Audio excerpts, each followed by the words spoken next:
Hello everyone, मैं Lavkush Upadhyay biology faculty at Dakshina स्वागत करता हूं आप सभी का दक्षिणा ई लर्निंग प्लेटफॉर्म पे।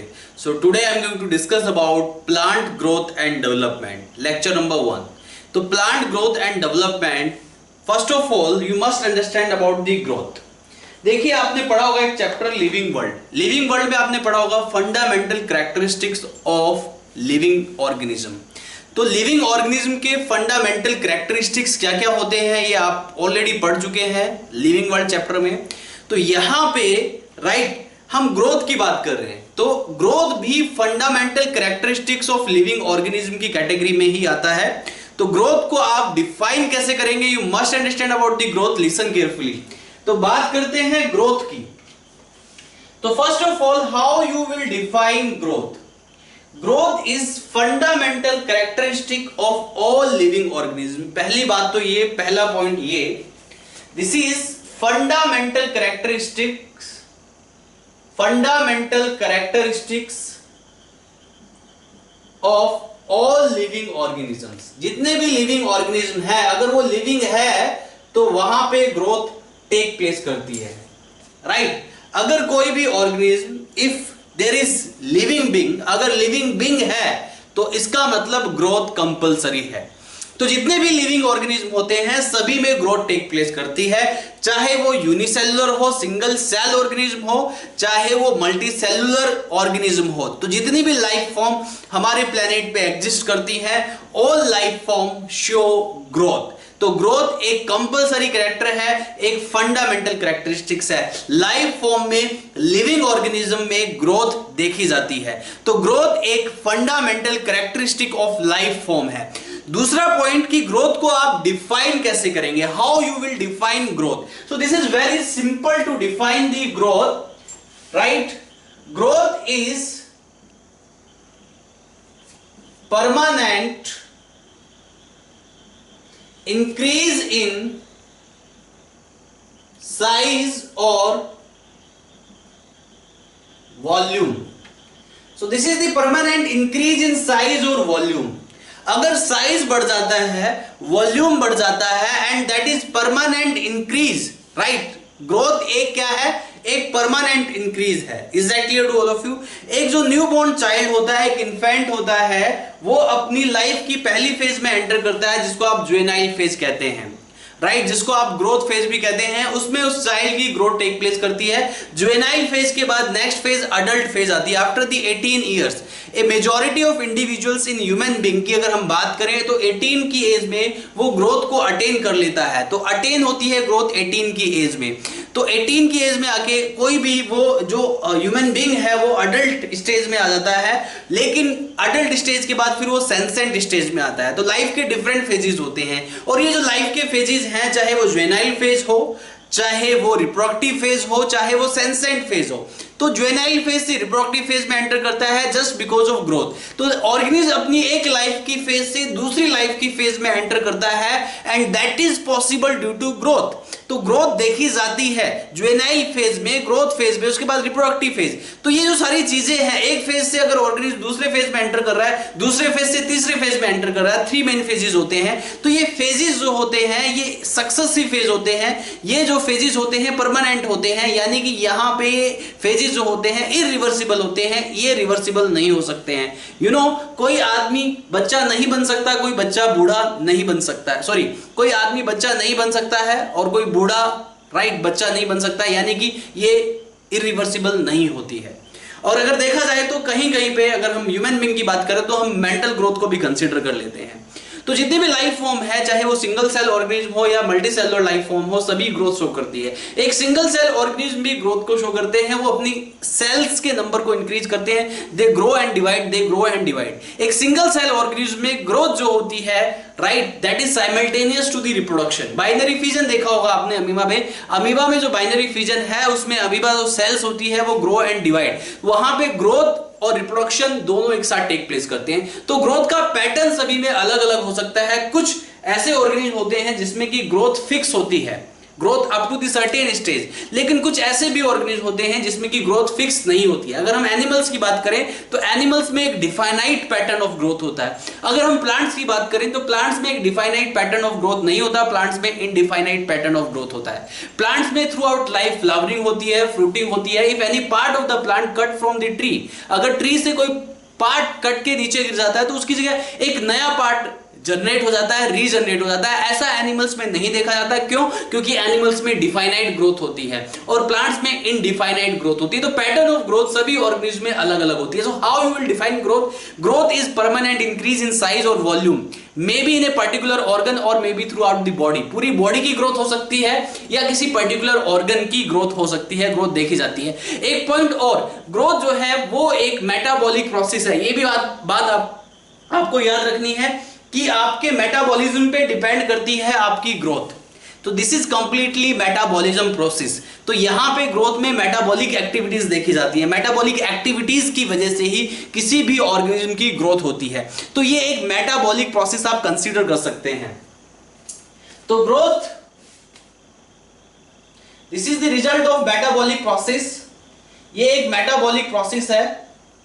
तो ग्रोथ में मेटाबॉलिक एक्टिविटीज होती जाती हैं, यानी कि यहां पे होती रहती हैं मेटाबॉलिक एक्टिविटीज देखी जाती हैं। मेटाबॉलिक प्रोसेस आपने पढ़े होंगे, एक कैटाबॉलिक प्रोसेस होता है और एक एनाबॉलिक प्रोसेस होता है। बट ग्रोथ में एनाबॉलिज्म ज्यादा होता है as compare to catabolism. Growth is mainly anabolic process, यानी कि यहाँ पे सिंथेसिस होती है, synthesis of protein, synthesis of different structures of cells. Is that clear? तो यहाँ पे ऑर्गेनिज्म में डिफरेंट कंपोनेंट्स जो है बनते रहते हैं, जिसको आप एनाबॉलिज्म कहते हैं। तो ग्रोथ में अगर हम बात करें तो ग्रोथ एक मेटाबॉलिक एक्टिविटी का रिजल्ट है और ग्रोथ जो है ये मेनली एक एनाबॉलिक प्रोसेस है। यहां पे एनाबॉलिज्म देखा जाता है। Growth show mainly anabolism. तो जो ग्रोथ है मेनली शो दी एनाबॉलिज्म, ये एनाबॉलिज्म को शो करता है। ग्रोथ जो है वो एनाबॉलिज्म को शो करता है।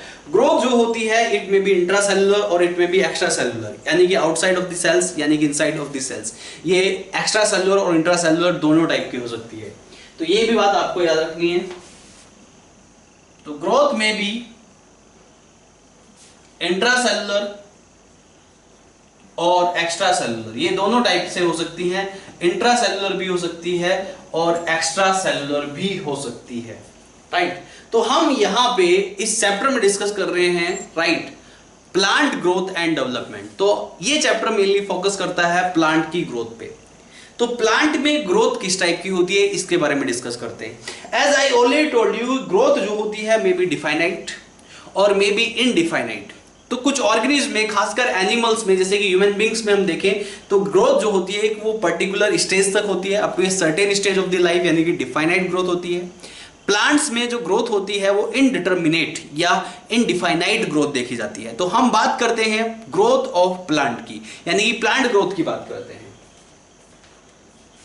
अगर प्लांट ग्रोथ की बात करें तो प्लांट की जो ग्रोथ है वो इनडिटर्मिनेट है। इसको आप इनडिटर्मिनेट कहते हैं। The growth of plant, right, the growth of plant is indeterminate और यू कैन से इनडिफाइनाइट। तो ग्रोथ ऑफ इनडिफाइनाइट, तो ग्रोथ ऑफ प्लांट जो देखी जाती है वो इनडिटर्मिनेट है और इनडिफाइनाइट है।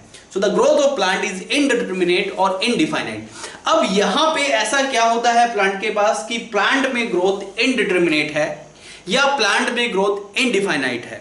So why in plant the growth is indeterminate और the indefinite, what is the reason? तो यहां पे सबसे बड़ा रीजन है प्लांट के पास एक स्पेशल टाइप का टिश्यू होता है जिसको आप मेरिस्टेमेटिक टिश्यू कहते हैं। मेरिस्टेमेटिक टिश्यू को आप टेम्पोरेरी टिश्यू भी कंसीडर कर सकते हैं, टेम्पोरेरी टिश्यू भी कह सकते हैं। मेरिस्टेमेटिक टिश्यू की वजह से प्लांट में ग्रोथ जो है इनडिटर्मिनेट होती है या इनडिफाइनाइट होती है। अब मैं आपको बताऊंगा कि मेरिस्टेमेटिक टिश्यू की वजह से या मेरिस्टेमेटिक सेल्स की वजह से प्लांट में ग्रोथ इनडिटर्मिनेट या इनडिफाइनाइट क्यों है। You must understand about this. तो यहां पे तो प्लांट में इनडिटर्मिनेट ग्रोथ है या इनडिफाइनाइट ग्रोथ है because of meristematic tissue. Meristematic tissue की वजह से प्लांट में इनडिटरमिनेट ग्रोथ है। आपने एक चैप्टर पढ़ा होगा एनाटॉमी ऑफ फ्लावरिंग प्लांट्स, तो वहां पे आपने टाइप्स ऑफ टिश्यूज पढ़े होंगे, उसमें टेम्पोररी टिश्यू होता है, मेरिस्टेमेटिक टिश्यू, राइट, जिसकी वजह से प्लांट की इनडिटरमिनेट और इनडिफाइनाइट ग्रोथ होती है। मेरिस्टेमेटिक टिश्यू जो होता है या मेरिस्टेमेटिक सेल्स आप बोलते हैं, क्योंकि मेरिस्टेमेटिक टिश्यू में मेरिस्टेमेटिक सेल्स प्रेजेंट होती है। तो मेरिस्टेमेटिक सेल्स की वजह से, मेरिस्टेमेटिक सेल्स की वजह से प्लांट शो, ये जो मेरिस्टेमेटिक सेल्स हैं, ये मेरिस्टेमेटिक सेल्स की अगर मैं बात करूं, these meristematic cell show continue division, continuous division. इस एबिलिटी को आप सेल्फ परपेचुएशन भी कहते हैं। मेरिस्टेमेटिक सेल्स की एक प्रॉपर्टी होती है जिसको आप सेल्फ परपेचुएशन कहते हैं। तो मेरिस्टेमेटिक सेल्स में सेल्फ परपेचुएशन प्रॉपर्टी देखी जाती है, राइट। मैंने बोला कि प्लांट में इनडिटरमिनेट ग्रोथ है, प्लांट में इनडिफाइनाइट ग्रोथ है, क्योंकि वहां पे मेरिस्टेमेटिक टिश्यूज हैं, क्योंकि वहां पे मेरिस्टेमेटिक सेल्स है, और मेरिस्टेमेटिक सेल्स की एक प्रॉपर्टी होती है सेल्फ परपेचुएशन। तो मेरिस्टेमेटिक सेल्स में सेल्फ परपेचुएशन देखा जाता है, ये प्रॉपर्टी होती है मेरिस्टेमेटिक सेल्स में, सेल्फ परपेचुएशन इसको आप बोलते हैं। तो यहां पे अगर हम सेल्फ परपेचुएशन की बात करें, तो सेल्फ परपेचुएशन का मतलब क्या है, you must understand about the self perpetuation.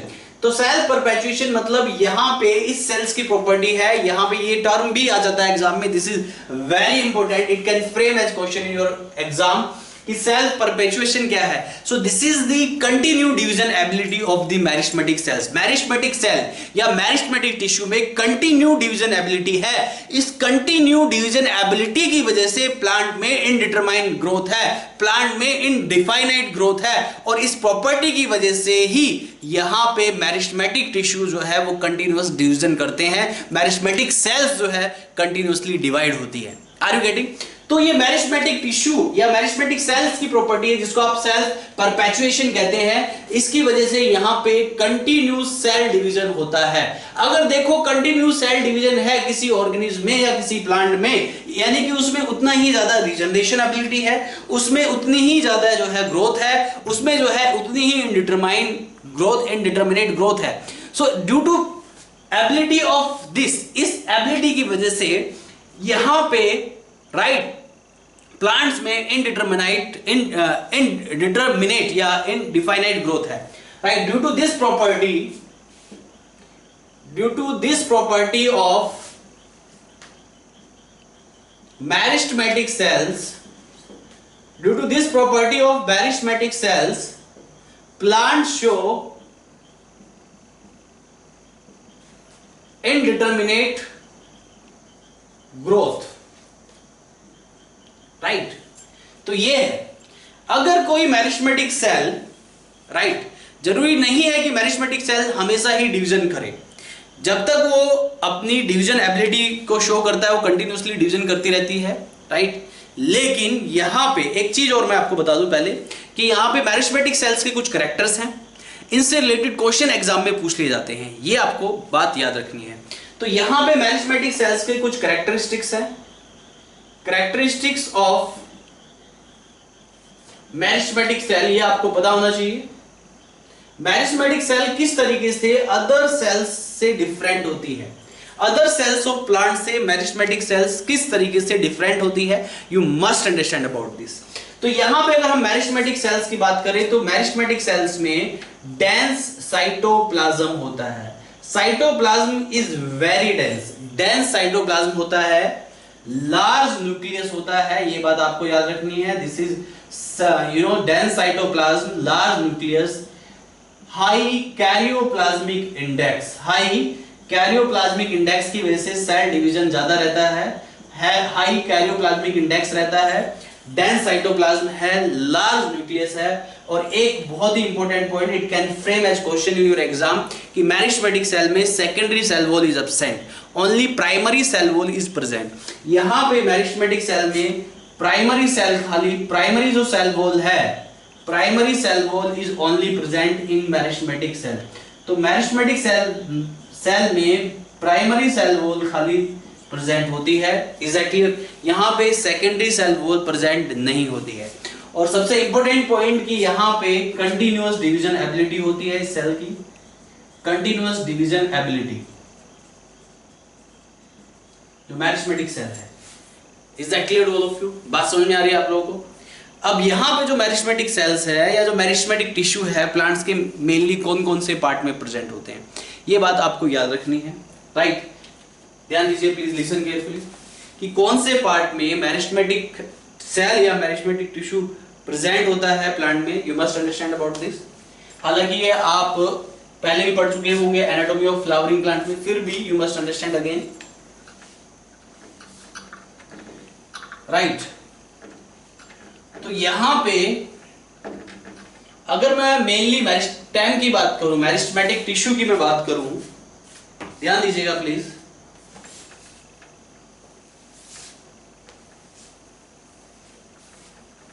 Meristematic tissue या फिर ये कहिए मैरिस्मेटिक सेल्स, तो यहां पे जो मैरिस्मेटिक टिश्यू है ये मेनली एक होता है रूट एपिकल मेरिस्टेम, एक होता है शूट एपिकल मेरिस्टेम और एक होता है लेटरल मेरिस्टेम, राइट? तो there are mainly 3 types of meristem. Is that clear? Root apical meristem और शूट एपिकल मेरिस्टेम को आप प्राइमरी मेरिस्टेम भी कह सकते हैं। रूट एपिकल मेरिस्टेम प्रेजेंट होता है, इसकी लोकेशन होती है रूट एपेक्स पे। शूट एपिकल मेरिस्टेम की लोकेशन होती है शूट एपेक्स, यानी कि शूट के का जो टर्मिनल पार्ट है, यानी कि जो टिप ऑफ शूट है, शूट एपेक्स में प्रेजेंट होता है। और लेटरल मेरिस्टेम जो होता है, ये इसका जो एग्जांपल है, ये आपने पढ़ा होगा वेस्कुलर कैम्बियम में लेटरल मेरिस्टेम पाया जाता है।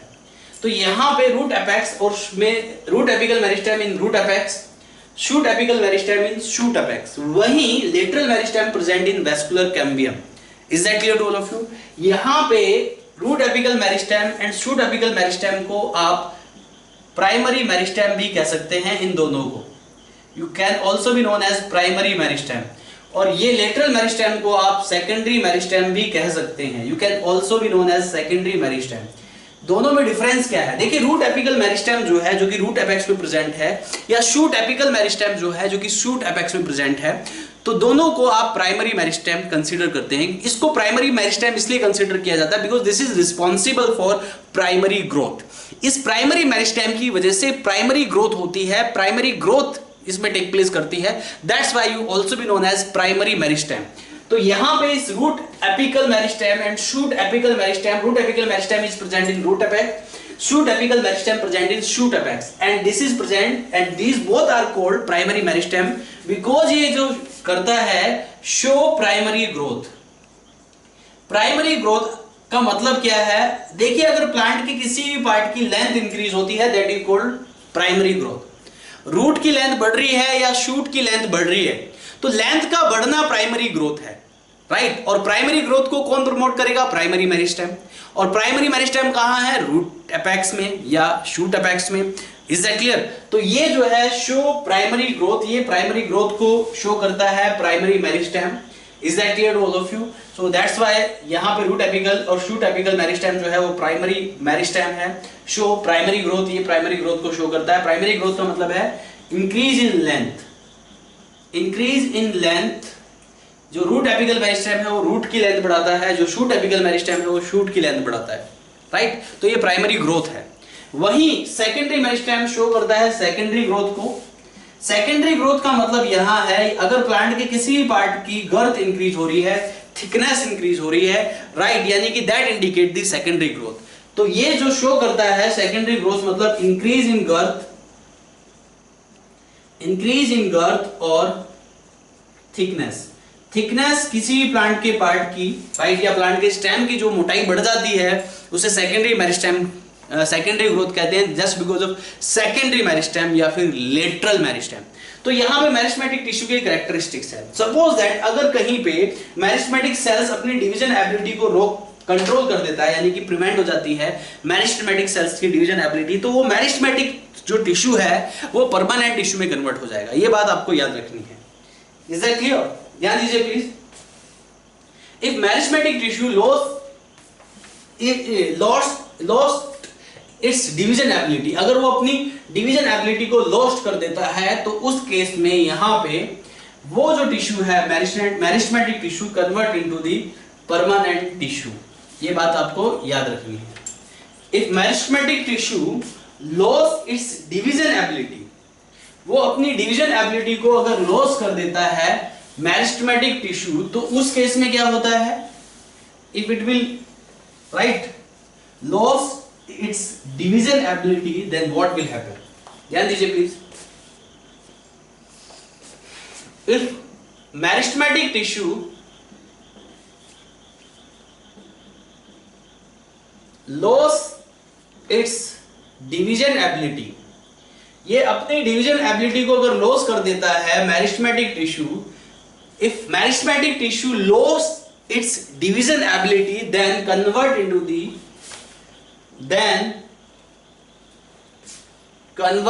The permanent tissue.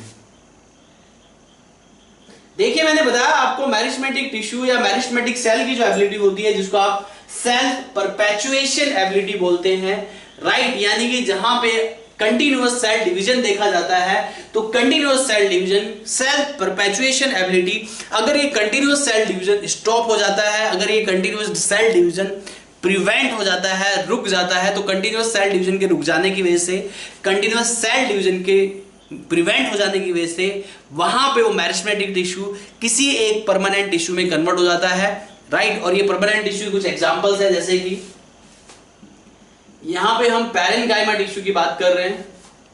जो पैरेन्काइमा टिश्यू है ये स्टोरेज ऑफ फूड का काम करता है, प्लांट्स में फूड स्टोरेज का काम करता है पैरेन्काइमा टिश्यू, राइट। वहीं कोलेनकाइमा टिश्यू जो है, collenchyma tissue provide strength and elasticity to the plants, ये प्लांट्स को स्ट्रेंथ और इलास्टिसिटी प्रोवाइड करता है कोलेनकाइमा टिश्यू।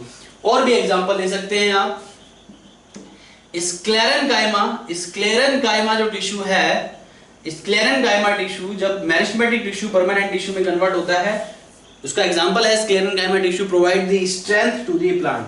ये प्रोवाइड करता है स्ट्रेंथ टू द प्लांट्स, ये प्लांट्स को स्ट्रेंथ प्रोवाइड करने का काम करता है स्क्लेरेनकाइमा टिश्यू। तो यहां पे ये हो गया indeterminate growth in plant. So this is the first heading of your this chapter, plant growth and development की पहली हेडिंग है ये। प्लांट में इनडिटरमिनेट इनडिफाइनाइट ग्रोथ होती है, क्यों? क्योंकि उसमें मेरिस्टेमेटिक टिश्यू या मेरिस्टेमेटिक सेल्स प्रेजेंट होती है। मेरिस्टेमेटिक टिश्यू या मेरिस्टेमेटिक सेल्स की जो एबिलिटी है वो सेल्फ परपेचुएशन एबिलिटी है। तो सेल्फ परपेचुएशन एबिलिटी की वजह से उसमें कंटिन्यूस सेल डिवीजन होता रहता है। अगर ये कंटिन्यूस सेल डिवीजन स्टॉप हो जाता है तो यहाँ पे वो परमानेंट टिश्यू में कन्वर्ट हो जाते हैं। यहाँ पे जो मेरिस्टेमेटिक टिश्यू है, root apical meristem, shoot apical meristem, अगर आप देखा जाए तो यहाँ पे मेरिस्टेम को टू मेजर टाइप्स में डिवाइड कर सकते हैं। Primary meristem that is responsible for the primary growth और increasing length of plant part, ये दो टाइप के हैं, shoot apical meristem and root apical meristem. वहीं जो सेकेंडरी मेरिस्टेम जिसको आप लेटरल मेरिस्टेम भी बोलते हैं, it mainly increase the girth of the plant organs और the plant tissues.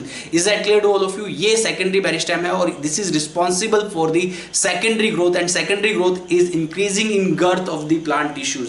Is that clear? और plant organs, is that clear? इसके बाद यहाँ पे जो है कुछ एग्जांपल्स मैंने आपको बताया, पैरेन्काइमा, कोलेनकाइमा, स्क्लेरेनकाइमा, ये आप डिटेल में पढ़ चुके हैं, राइट, फिफ्थ चैप्टर में एनाटॉमी ऑफ फ्लावरिंग प्लांट्स में। इसके अलावा यहाँ पे मेरिस्टेमेटिक सेल्स की प्रॉपर्टी एग्जाम के लिए बहुत इंपॉर्टेंट है, एग्जाम में क्वेश्चन पूछा जा सकता है। इसकी प्रॉपर्टी कंटिन्यूअस सेल डिवीजन होता रहता है, डेंस साइटोप्लाज्म है, लार्ज न्यूक्लियस है, हाई कैरियोप्लाज्मिक इंडेक्स है।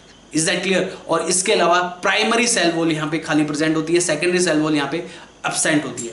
इसके बाद बात करते हैं ग्रोथ। ग्रोथ जो होती है वो मेजरेबल होती है, ग्रोथ इज मेजरेबल। तो ग्रोथ को आप कैसे मेजर करते हैं, you must understand about this, listen carefully. तो next is growth is measurable या मेजरेबल आप बोलते हैं। ध्यान दीजिए, मेजरमेंट ऑफ ग्रोथ की हम बात करते हैं कि ग्रोथ को आप किस तरीके से मेजर कर सकते हैं, you must understand about this. So next is measurement of growth. that I am going to discuss now. Measurement of growth. Growth की मेजरमेंट की हम बात करते हैं.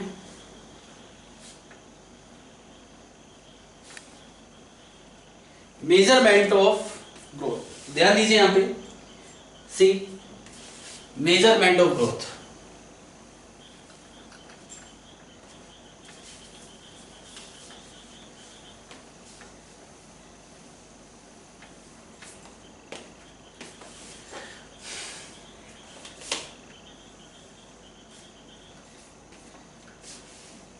Measurement of growth.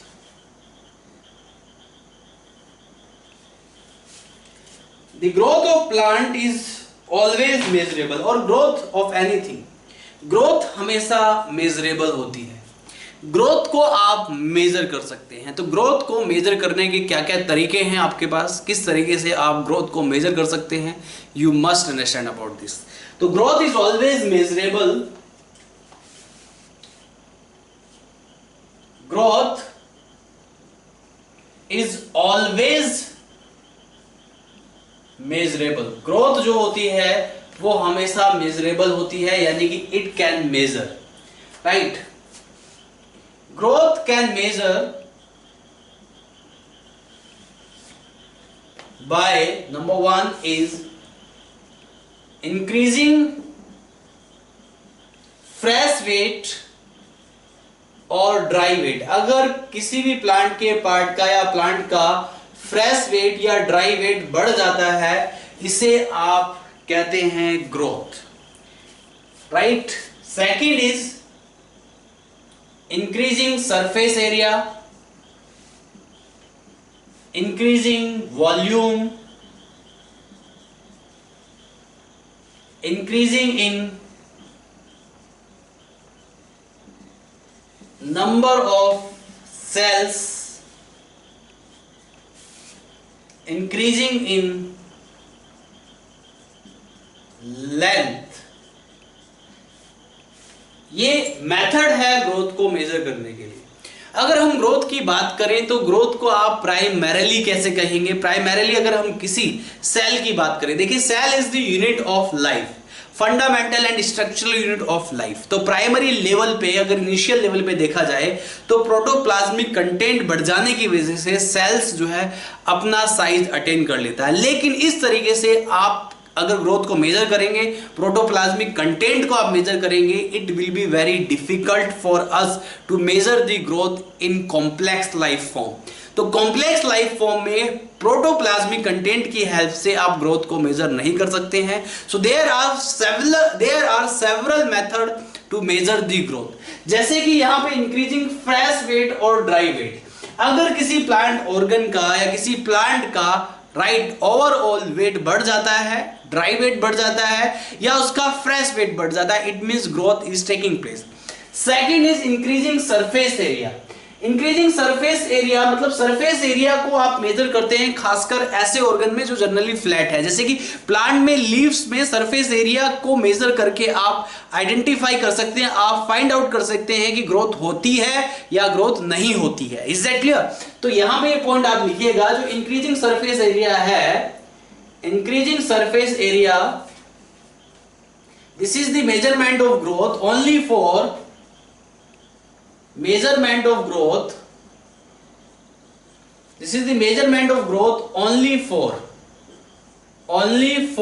किसके लिए है increasing surface area. This is the measurement of growth only for flat organs. Flat organs जैसे कि लीफ क्या है, एक फ्लैट ऑर्गन है और उस फ्लैट ऑर्गन को आप मेजर करते हैं उसके सरफेस एरिया में. तो यहां पे लीफ का सरफेस एरिया आप कैसे मेजर करेंगे. अगर यहां पे आप लीफ की आउटलाइन ड्रॉ करते हैं at a certain time interval, तो आप देख सकते हैं कि लीफ का सरफेस एरिया कितना बढ़ रहा है. तो एक पेपर पे लीफ को रख के उसके आउटलाइन ड्रॉ कीजिए और देखिए एट ए सर्टेन इंटरवल कि ओवरऑल लीफ का कितना सरफेस एरिया बढ़ रहा है. तो surface area generally flat organs के लिए मेजर किया जाता है. वैसे ही अगला पॉइंट है इंक्रीजिंग वॉल्यूम. वॉल्यूम इंक्रीज होती है किसी भी प्लांट ऑर्गन की, it means growth is taking place. इसके बाद अगला पॉइंट है increasing in number of cells. Increasing in number of cells और even in you can another एक मेजरमेंट आप और ले सकते हैं, इंक्रीजिंग सेल साइज, ये भी आप ले सकते हैं, राइट, ये भी मैं बताता हूं।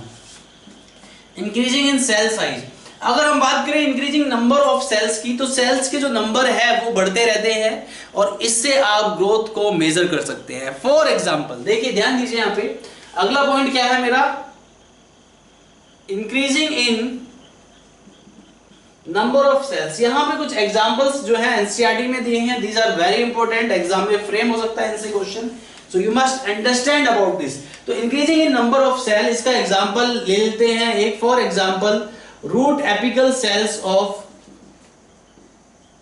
मेज प्लांट। मेज प्लांट की जो रूट एपिकल सेल्स होती है वो उसका जो नंबर है वो बढ़ता रहता है, 17,500 सेल्स पर आवर के हिसाब से एक मेज की root apical meristem cells increase होती है। तो इसका जो रेट है ये आपको पता होना चाहिए। This example is given in NCERT, you must understand about this. Root apical cells of maize plant 17,500 cells per hour बढ़ती है इन रूट एपिकल मेरिस्टेम में, right, this is given in NCERT and this is very important, can frame as question. इसके बाद बात करते हैं increase in length. तो length के हिसाब से भी आप प्लांट में ग्रोथ को मेजर कर सकते हैं। इसका बेस्ट एग्जांपल है पोलन ट्यूब। पोलन ट्यूब की लेंथ को मेजर करके आप ये फाइंड आउट कर सकते हैं कि पोलन ट्यूब में ग्रोथ हुई है या नहीं हुई है। तो इसका ये एग्जांपल जो है बहुत ही इंपॉर्टेंट है, it can frame as question. अगला क्या है, इंक्रीजिंग इन लेंथ। लेंथ को मेजर करके आप फाइंड आउट कर सकते हैं ग्रोथ, खासकर इन पोलन ट्यूब। इसका एग्जांपल है pollen tube. Increasing in length in pollen tube, इसका एग्जांपल है, ये एग्जांपल एग्जाम में पूछा जा सकता है। पोलन ट्यूब की लेंथ को आप मेजर कर सकते हैं और बता सकते हैं कि ग्रोथ होती है या नहीं होती है। किसी सेल्स के प्रोटोप्लाज्मिक कंटेंट बढ़ते हैं तो ग्रोथ टेक प्लेस करती है, सेल का साइज बढ़ता है तो ग्रोथ टेक प्लेस करती है। इसका बेस्ट एग्जांपल है, अगला पॉइंट क्या है, इंक्रीजिंग इन सेल साइज। तो इंक्रीजिंग इन सेल साइज का जो बेस्ट एग्जांपल है, you must understand about this, increasing in cell size. तो सेल साइज की अगर हम बात करें, फॉर एग्जांपल वाटरमेलन। वाटरमेलन जो है, वाटरमेलन एक फ्रूट है, उसकी सेल का जो साइज है वो 3,50,000 टाइम्स अपने सेल साइज को बढ़ा सकता है। ये बात आपको याद रखनी है। This statement is given in NCERT and this is very important, can frame as question. तो यहां पे इंक्रीजिंग इन सेल साइज, इसका एग्जांपल है cell of watermelon.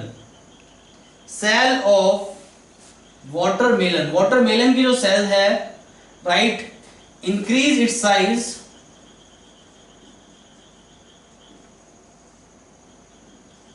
Up to 3,50,000 times.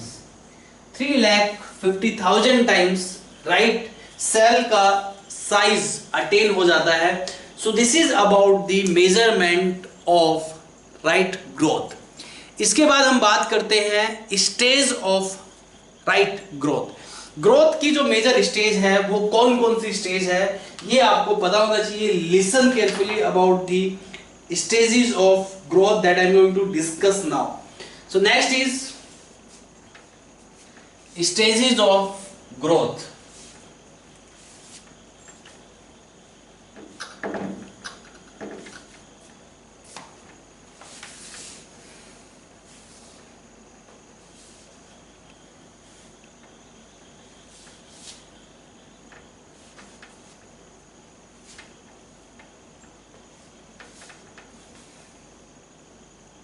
या phases of growth भी आप कह सकते हैं।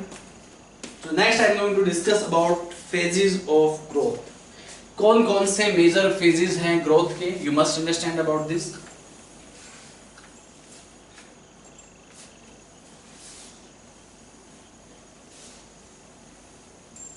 phases of growth। तो next is phases of growth. Growth के कौन कौन से फेजेस हैं ये आपको पता होने चाहिए। तो सबसे पहला जो फेज है, जो फर्स्ट फेज ऑफ ग्रोथ है, that is called meristematic phase of growth. Meristematic phase of growth या सेल डिवीजन फेज भी आप इसको बोलते हैं, आपको पता होना चाहिए। तो first is meristematic phase of growth, या इसको आप सेल डिवीजन फेज भी कहते हैं। इस फेज के जो कैरेक्टरिस्टिक्स है ये आपको पता होना चाहिए। This is initial phase of growth. ये इनिशियल फेज ऑफ ग्रोथ है। सबसे पहले जो फेज होता है किसी भी प्लांट सेल में, initial phase of growth is meristematic phase of growth. ये बात आपको याद रखनी है। और यहां पे इसमें जो है कंटिन्यूस सेल डिवीजन देखा जाता है। कंटिन्यूस सेल डिवीजन होता है। यहां पे प्राइमरी सेल वॉल खाली प्रेजेंट होती है और यहां पे डेंस साइटोप्लाज्म होता है सेल में। And this is the earliest phase of the growth. Continuous cell division इसमें टेक प्लेस करता है। मेरिस्टेमेटिक सेल में डिवीजन एबिलिटी होती है और यहाँ पे वैक्यूल या तो एब्सेंट होगा या फिर वो बहुत ही नेग्लिजिबल होगा। तो आप ये भी कह सकते हैं वैक्यूल जो होता है इसमें जनरली, वैक्यूल्स जो होते हैं वो जनरली एब्सेंट होते हैं। और इस फेज में क्या होता है, नंबर ऑफ सेल्स जो है इंक्रीज करती हैं। Number of cells increases. Is that clear all of you? तो ये मेरिस्टेमेटिक फेज और डिवीजन फेज और this is the first phase of growth. अगला जो फेज है वो है सेकंड इज इलोंगेशन फेज। अगर हम इलोंगेशन फेज की बात करें तो सेल्स का साइज यहां पे अटेन हो जाता है। सेल के जो साइज है उसमें इंक्रीमेंट आता है। प्रोटोप्लाज्मिक कंटेंट यहां पे बढ़ जाते हैं। ये आपको याद रखना है। तो इलोंगेशन फेज में इंक्रीज इन सेल साइज और you can say sales become elongate. यहां पे सेल्स जो है वो इलोंगेट कर जाती हैं इलोंगेशन फेज में। सेल्स का इलोंगेशन कैसे होता है? यहाँ पे सेल का इलोंगेशन जो होता है यहाँ पे ड्यू टू वैक्यूलेशन। यहाँ पे नंबर ऑफ वैक्यूल्स बढ़ जाते हैं, वैक्यूल्स का साइज बढ़ जाता है जिसकी वजह से सेल का साइज बढ़ जाता है। Is that clear to all of you? तो यहाँ पे सेल्स का साइज बढ़ जाता है। Is that clear? तो यहाँ पे वैक्यूलेशन होता है, इसका करेक्टर है वैक्यूलेशन, यानी कि नंबर ऑफ वैक्यूल्स इंक्रीजेस। तो यहां पे नंबर ऑफ वैक्यूल्स जो है वो इंक्रीज करते हैं। Is that clear? तो ये इसका एक करेक्टर है। दूसरा यहाँ पे deposition of material in cell wall, यानी कि सेकेंडरी सेल वॉल बनती है इन दिस केस। मैंने आपको बताया मेरिस्टेमेटिक फेज में मेरिस्टेमेटिक सेल्स होती हैं, कंटिन्यूस सेल डिवीजन होता है। और मेरिस्टेमेटिक सेल में क्या होता है? मेरिस्टेमेटिक सेल में secondary cell wall is absent. यहाँ पे deposition of cell wall material and that results to develop secondary cell wall in this case, in the case of elongation phase. तो elongation phase में deposition of cell wall material, यहां पे cell wall material का deposition होता रहता है, right, जिसकी वजह से सेकेंडरी सेल वॉल बन जाती है। Are you getting? इसे आप इलोंगेशन फेज कहते हैं। Is that clear to all of you? Deposition of cell wall material और secondary cell wall. Number of vacuoles बढ़ जाते हैं, सेल का साइज बढ़ जाता है, cells become elongate. Elongation phase. इसके बाद जो तीसरा और लास्ट फेज है जिसको आप जो है ग्रोथ फेज, सॉरी, जिसको आप मैचुरेशन फेज कहते हैं या सेल डिफरेंशिएशन फेज भी कहते हैं। So the next phase is maturation phase or cell differentiation phase. So you must understand about this. So next is maturation phase or cell differentiation phase.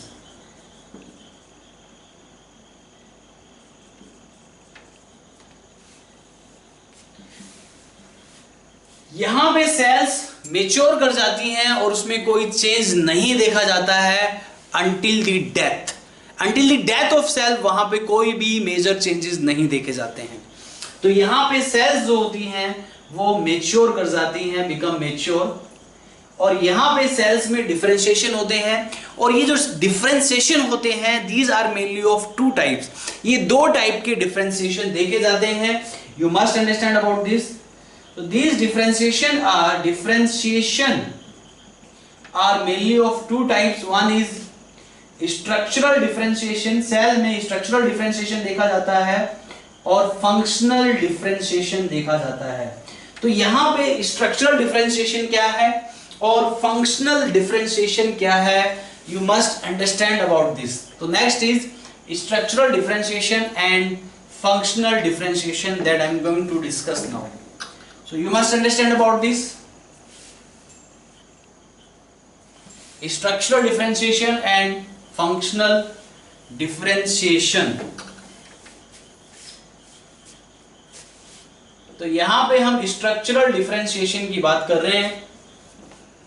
तो what is exactly structural differentiation? मतलब structural differentiation का मतलब यहाँ पे ये है कि cell अपना साइज अटेन कर लेती है, शेप अटेन कर लेती है, और वो वैसी ही रहती है टिल इट्स डेथ, अपनी डेथ तक. एग्जैक्टली उसमें कोई चेंज नहीं देखे जाते. Are you getting? तो यहाँ पे सेल डिफरेंशिएशन में सेल अटेन इट्स साइज, ये अपना साइज अटेन कर लेती है एंड ए पर्टिकुलर शेप, और एक पर्टिकुलर शेप को अटेन कर लेती है. तो सेल एक साइज और शेप को अटेन कर लेती है, राइट. इसे आप स्ट्रक्चरल डिफरेंशिएशन कहते हैं. एग्जैक्टली जो कि टिश्यूज को स्ट्रक्चरल सपोर्ट प्रोवाइड करता है. इसके अलावा हम बात करते हैं फंक्शनल डिफरेंशिएशन. तो फंक्शनल डिफरेंशिएशन में क्या होता है, you must understand about this functional differentiation. तो अगर बात करें फंक्शनल डिफरेंशिएशन की, तो फंक्शनल डिफरेंशिएशन में सेल्स जो होती हैं, फंक्शनल डिफरेंशिएशन में cells attain a particular function. Cells जो है एक पर्टिकुलर फंक्शंस को अटेन कर लेती है, इसे आप फंक्शनल डिफरेंशिएशन बोलते हैं. तो यहां पे सेल्स अटेन ए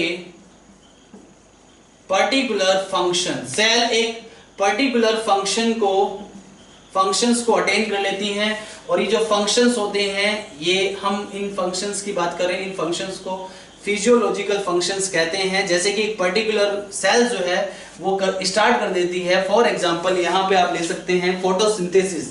प्लांट में सेल्स फोटोसिंथेसिस स्टार्ट कर देती है, और फोटोसिंथेसिस क्या है, एक पर्टिकुलर फंक्शन है सेल का. फॉर एग्जांपल फिजियोलॉजिकल फंक्शन में, फॉर एग्जांपल फोटोसिंथेसिस, आप इसको ले सकते हैं कि फोटोसिंथेसिस कोई पर्टिकुलर सेल स्टार्ट कर देती है, तो ये फंक्शनल डिफरेंशिएशन.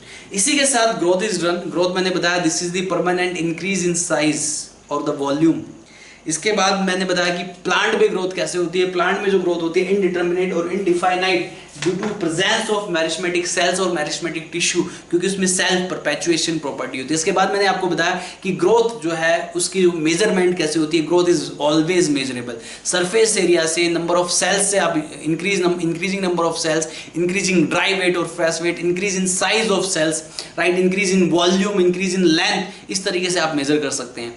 इसके अलावा मैंने बताया आपको ग्रोथ के फेजेस. पहला जो फेज होता है ग्रोथ का, राइट, वो मैरिस्मेटिक फेज होता है. उसके बाद इलोंगेशन फेज आता है, जिसमें कि नंबर ऑफ वैक्यूल्स बढ़ जाते हैं. मैरिस्मेटिक फेज में mainly number of cells increase होती है. इलोंगेशन फेज में नंबर ऑफ वैक्यूल्स बढ़ जाते हैं. Is that clear? अटेन कर लेती है सेल साइज. उसके बाद differentiation phase, cell differentiation phase या मैचुरेशन फेज, इसमें सेल्स जो है मैच्योर कर जाती हैं. डिफरेंशिएशन होते हैं दो टाइप के, structural differentiation and functional differentiation. Structural differentiation मतलब सेल अपना एक पर्टिकुलर साइज अटेन करती है, अपना एक शेप अटेन कर लेती है, इसको स्ट्रक्चरल डिफरेंशिएशन कहते हैं. वहीं फंक्शनल डिफरेंशिएशन मतलब फिजियोलॉजिकल फंक्शंस को अटेन कर लेती है, यानी कि फिजियोलॉजिकल फंक्शंस को सेल्स जो है परफॉर्म करती है. ये आपका फंक्शनल डिफरेंशिएशन हो गया. इसी के साथ आज के लेक्चर को यहीं पे कंप्लीट करते हैं. अगले लेक्चर में I will discuss about the growth rates. Plant में ग्रोथ रेट्स क्या है, arithmetic growth rate and geometric growth rate, इस सब के बारे में डिस्कस करूंगा मैं अगले लेक्चर में. मिलते हैं अगले लेक्चर में, and thank you very much. Bye bye, take care.